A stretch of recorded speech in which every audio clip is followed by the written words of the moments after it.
Hi everybody, and welcome back to our channel, The Thug Station 77. Today is August the 31st, 2017, and I am Colleen, and welcome. This video, you guys, is going to be a cooking show video where I am going to show you guys how I fix a homemade chicken pot pie, and today it has a little twist to it, but how I fix a chicken pot pie for our family on a budget. Yes, I said on a budget. The ingredients I'm about to show you is a mixture of expensive down to the inexpensive. And what I mean by that is this is the Walmart Great Value brand of cream of chicken, and this is the Del Monte can of mixed vegetables. And I also have an off brand of mixed vegetables. So I'm going to show you guys you can mix all this in on a budget and fix this version of chicken pot pie. So let's just call this chicken pot pie on a budget with a twist. Okay, real quick, what I'm going to be using, then I'm going to show you guys how I do that. First of all, we're going to say I will not be using this Pyrex, but I want to show you guys that this one that I will be using, I just incorporated those into each other. The one I'm going to be using is a larger size. So if you have this in your kitchen cabinet, or even this one, I'll show you real quick what is going to make a full dinner for your family. Well, if you're using this size, then you will most definitely need, this is an 8 by 11, by the way. This is an 8 by 11. I can't remember exactly what size this is, but let's just say it is larger than an 8 by 11. Pyrex glass Pyrex pan. And if you have this that I just showed you, you want to use 2 cans of regular size mixed vegetables. Drain the juice off. You don't have to pre-cook them because they're already pre-cooked in the can before they were packaged. So you can straight out of the can into your mixture. And then you want to use 2 cans of cream of chicken. If you're using, however, this size, which is slightly bigger than an 8 by 11, then you would want to use 3 cans of the vegetables drained and 3 cans of cream of chicken. Now, when I'm not cooking this on a budget, yes, I do use name brand. My favorite cream of chicken to use is none other than Camel's cream of chicken, the best in the world. But these are delicious as well. So, moving on. I'm going to put this away so I can clear up some of my space. Next, you want to take notes. You want to go, because this is a chicken pot pie on a budget. This came from our local supermarket entitled Save-A-Lot. It comes 2 crusts in a box for a little over $1 and some change.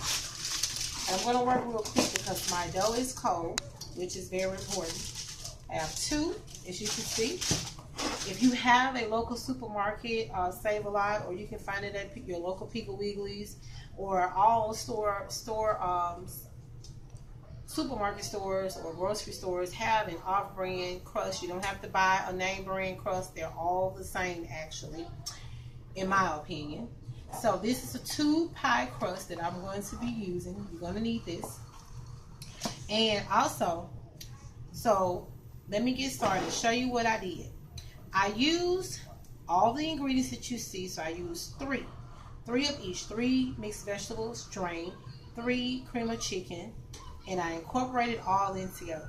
Then my husband had a brilliant idea, because normally with my chicken pot pie, I incorporate boneless skinless chicken breast. I didn't have any today because you can do it more than one way. So today I'm only going to have pieces of chicken that comes inside. Yes, there are small little cube pieces of chicken inside of the cream of chicken. So there is chicken that is going to be in here. But the twist that my husband gave me, a lot of people, we already know that we can buy beef, we can buy chicken, and so forth and so on, and turkey pot pie. So we had some turkey in the fridge. And my husband said, why not just add some turkey to it? This is my first time doing the fresh turkey cut from the deli inside of it. Well, actually, this didn't come from the deli, but you guys know. This is Oscar Mayer. So, okay. So anyway, moving on. So that's in there. I want to show you a real good picture of what it looks like. So this is what I did. I incorporated all those in, and then I seasoned. Now, it is delicious. I tasted it. It's so delicious, you guys, before I actually incorporate the seasoning. So I'm going to show you what seasonings I use in my chicken pot pie. Versus today, chicken pot pie with the twist with some turkey meat added. So I use a little pinch of this seasoned salt because I use a little salt as well. And I did do some Italian seasoning. And I did a couple of pinches of black pepper. And that is all. Besides using, I don't like to use whole chopped fresh onion in my mixture for chicken pot pie. So I use onion powder, as well as I use onion powder, and I also use garlic powder. And that's it, you guys. I season it and I taste it, and it is delicious. A little bit on my finger. So I'm going to take my ring off. I'm going to set it right here. I'm going to take a little drink of this because I am thirsty. Our oldest daughter is recording us. Say hi, Bree. There she is. She's a great camera girl. Good job. So I had to take a drink. And so I'm going to show you guys real quick. I've already washed my hands. Always want to wash your hands whenever you're doing it. You keep some kitchen scissors. Oh, I forgot. I'm moving too fast. One other thing I do too. I use butter. I incorporate a generous amount of butter into this mixture too, so that my mixture will not only be creamy but buttery at the same time. So, most definitely want to do that. So, those are all the ingredients that I incorporate in this particular version of my chicken pot pie. I will come later if you want to see other versions that I do, not on a budget, or even other versions that I do on a budget. Let me know. Leave your comments. Leave your likes. Do share this video, and most definitely subscribe to our channel. If you want to see more videos of the different versions of chicken pot pie that is fixed in our home, let me know and I'll bring it to you. So again, I'm going to go ahead and use these kitchen scissors. These are only used in our kitchen. We have a couple of them actually. Always good to keep kitchen scissors. So you want to work really fast whenever you're dealing with dough like this, because you want to use the dough while it is chilled. You don't want to use it at room temperature because it's going to break up on you. So what I do, I take my dough. I've got one step. I take a little bit of butter and I add it to the bottom of my pan. Not a whole lot, just a little bit, just to get that nice buttery taste under my dough. Now I know many of you watching this version of my version of how I do this chicken pot pie on a budget. And I'm gonna tell you something. I know a lot of people do what is called like a little pre-brown baking to their dough before they incorporate their ingredients. With this dough, I don't do that because it cooks really well. It's on the thin side, so I let everything cook at the same time. I do not brown the bottom of my dough at all, and you don't have to either.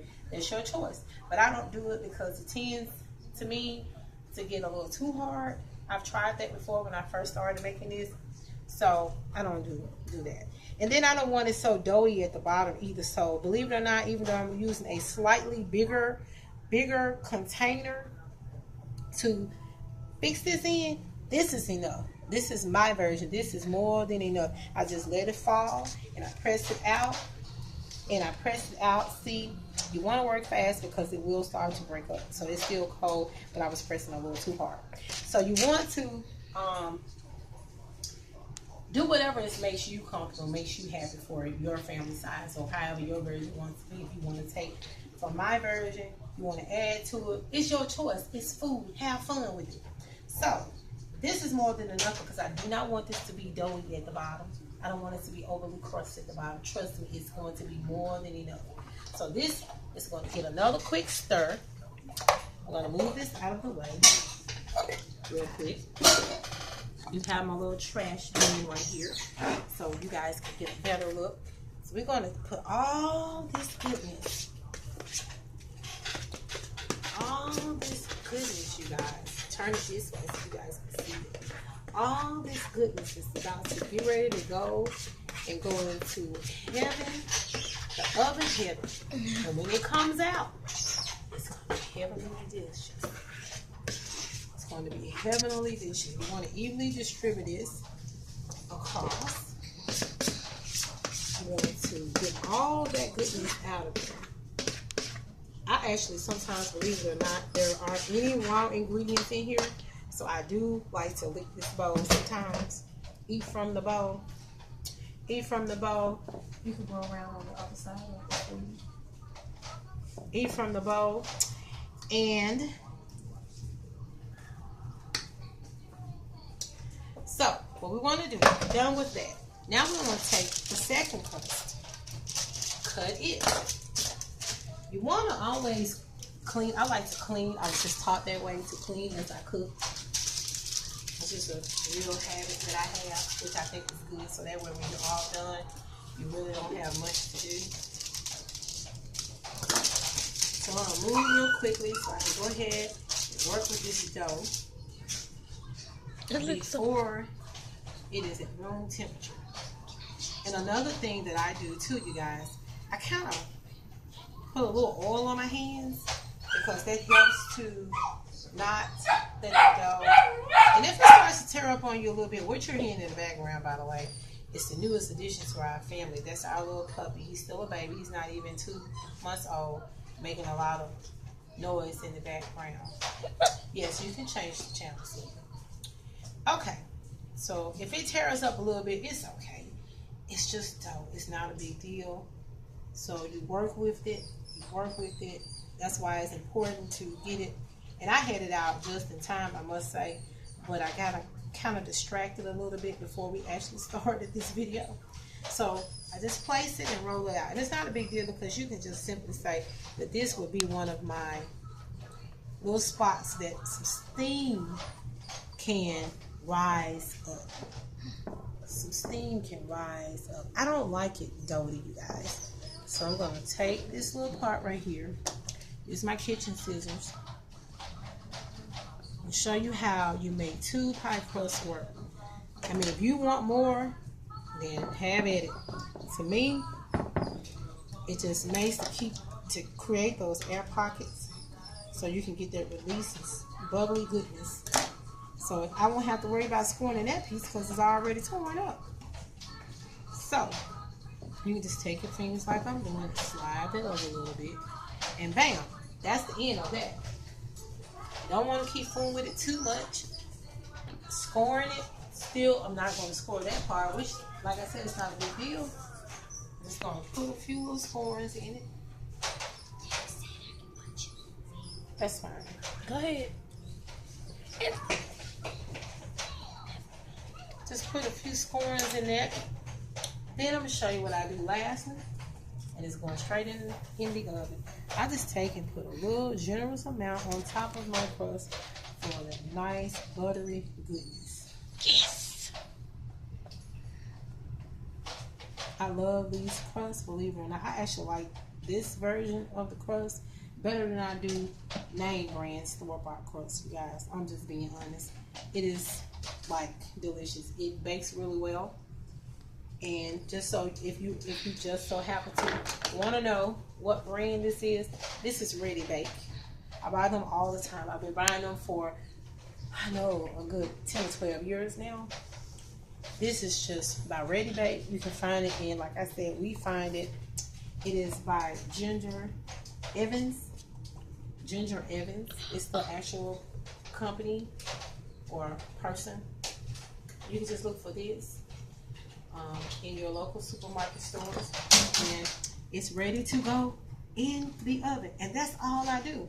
Of course, if you want to get a little fancy with it, you can get fancy and sprinkle some Italian seasoning on the top and all that. I don't do that. I just put some butter on the top and I pop it in the oven. So it's going to go into the oven. My oven is 100 degrees, 75, and it's going to stay in there until it's bubbly and delicious. And What I'm going to incorporate on the sides, have some more protein. We're going to have some baked, buttery tilapia. So I'm going to come back with a video and I'm going to show you guys how that's going to look. And I'm going to show you guys what I'm going to do to this fish today. Last time she made a mistake because she did it because she put it in the pan while it was frozen. But hey, everyone makes mistakes. Yeah, because that was my first time trying the frozen vegetables, and what I should have done was cook them and drain them, and I didn't like that, so won't be doing that anymore. I'll be sticking to my traditional way. But stay tuned. I'm going to show you guys what I'm going to be doing to this tilapia fish. Stay tuned. We'll see you in the next video.